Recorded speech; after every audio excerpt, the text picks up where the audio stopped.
Hello everyone, it's Scott and we're back with the top 10 rares for standard from Aetherdrift. But before we dive in, remember to like and subscribe to get further content like this throughout Aetherdrift preview season and beyond. And if you're looking for cards from the set, you want to get some singles, you can check us out at caffeinatedgamers.tcgplayerpro.com to get all the latest cards from Aetherdrift. So let's dive into our top 10 list. So coming in as honorable mentions is the Verges from the set. So we've got Wild Rush Verge, Wastewood Verge, Sunbillow Verge, River Pyre Verge, and Bleach Bone Verge. All of these are going to be highly played in standard, and if we look at it in the big scheme of things, they're going to be probably played more than any of the cards that we're going to be talking about today, simply because the mana bases in standard right now are so strong that the dual lands play a very critical role in the success of any deck. Alright, at number 10, we've got Unstoppable Plan for 2 and a blue mana. You get an enchantment, and you get to untap all your permanents at the beginning of your end step. So, really nice ability here where you can, do all the things you want to on your own turn, attack with stuff, tap stuff, and then at the end of your turn, you untap everything so you can use those abilities again or use those creatures to block, whatever you need. And I think that's a good enough ability to see play in standard. Next, we've got at number 9, River Churn Monument for 1 and a blue mana. And this is an important card from the set because it's going to make milling somebody out certainly more possible than it has been. We've kind of had a mill deck in standard in blue around the Jace Planeswalker card from Pyrexia All Will Be One set. But this card does a lot for you. It allows you to mill 2 cards in any target players, and it could be you could be milling yourself, you can mill in your opponent. So I think you do both, even if you're in a mill deck where you're trying to mill your own things. And then for the exhaust ability for 2 and 2 blue mana, any number of target players, each mills cards equal to the number of cards in their graveyard. So you use this late in the game when your opponent has gone through a lot of cards and you've been able to get a lot of different cards in their graveyard, and then you just mill them out at that point. So I think it's going to see play in standard, and I know that there are people probably really excited to be playing this. Number 8, I've got Curse Cloth Wrapping for 2 and 2 black mana. You get an artifact. All your zombies get +1/+1. And the important thing on Curse Cloth Wrappings is that you have the Embalm ability on all of your creatures in your graveyard. You just have to pay the mana cost, and then you get that back. And Embalm was a very powerful mechanic during the Amonkhet sets, and I think it will continue to be that in the current standard with this card. Next, at number 7, I got Sita Varma, Masked Racer. And this is an important creature because of her exhaust ability. And you're going to play that late in the game. So you're going to play her probably early in the game, but then late in the game when you've got 6-7 mana, at that point, you use the exhaust ability and you put X +1/+1 counters on Sita Varma. And then you may have the base power and toughness of each other creature you control become equal to Sita Varma's power until end of turn.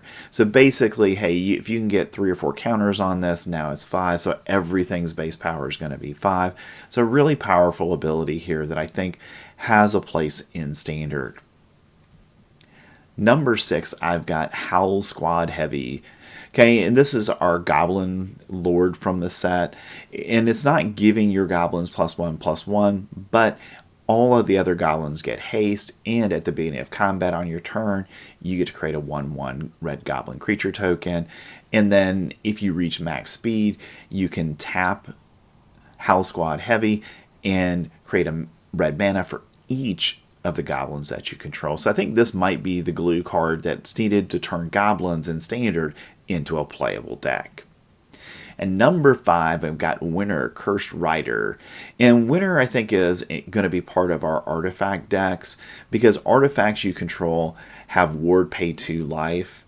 And I think that in and of itself is a really powerful ability. Basically, hey, you're going to have to kill Winter if you want to kill artifacts with that, so you don't have to lose life. And the exhaust ability also is nice on this card because for that 4 mana, you can exile X artifact cards from your graveyard. Each other non-artifact creature gets -X/-X until end of turn. So exile some of the artifacts that you've got in the graveyard, then gives all your opponent's creatures -X/-X, because you're probably going to be playing this in a deck where it's almost exclusively going to be artifacts. All right, at number 4, I've got Count on Luck. For 3 red mana, you get an enchantment. At the beginning of your upkeep, you get to exile the top card of your library and may play that card until the end of this turn. So Count on Luck is exile a card, play it that turn. Really powerful ability in red because it's basically getting you a Phyrexian Arena ability, but you don't lose life, and if you don't play it, it just stays in exile, so no big loss for you. But I think the upside for red decks is this is going to be a way that they can move a lot faster in Standard. Next at number 3, we've got Mendicant Core, Guide Light. For a white and a blue mana, you get a legendary artifact creature, Robot. And Mendicant Core's power is equal to the number of artifacts you control. So this is obviously going to go into our artifact deck, which I think will end up probably being in Esper colors rather than just Azorius. It also has the Start Your Engine ability, and then when you reach max speed, whenever you cast an artifact spell, you can just pay 1 and you get to copy that. So you play a vehicle late in the game and you can, for 5 or 6 mana, pay 1 extra, you get a second copy of it. So this is going to be a really powerful ability in Standard, and I expect people to be trying to remove Mendicant Core very quickly from the board for fear of reaching max speed and then being able to copy all of your artifact spells for only a mana. All right, coming in at number 2, I've got Debris Beetle. For 4 mana, you get a vehicle, and when it comes into play, each opponent loses 3 life and you gain 3 life. Okay, this is that Siege Rhino ability for less mana. Now you obviously have to crew this, but it's a low crew cost of 2, and then you get a 6/6 with Trample. So I think a very powerful card that will definitely see play in Standard. All right, and at number 1, I've got Demonic Junker. For 6 and a black mana, you get an artifact vehicle. It's a 4/3, but more importantly, it has affinity for artifacts. So you're going to play this not for 7 mana. You're going to play it for 2 or 3 mana at most. And then when it comes into play, for each player, you destroy up to 1 target creature that player controls. If a creature you control was destroyed this way, you get to put 2 +1/+1 counters on this vehicle. So basically, you play this for 2 or 3 mana. You take off the board one of your 1-drops, and you make this a 6/5 that crews for only 2. So very, very powerful card in Standard. And you're going to be able to destroy the best creature that your opponent controls also as part of this. So I really like this card. I think it's going to be all over Standard. All right, so those are our top 10 rares from Aetherdrift.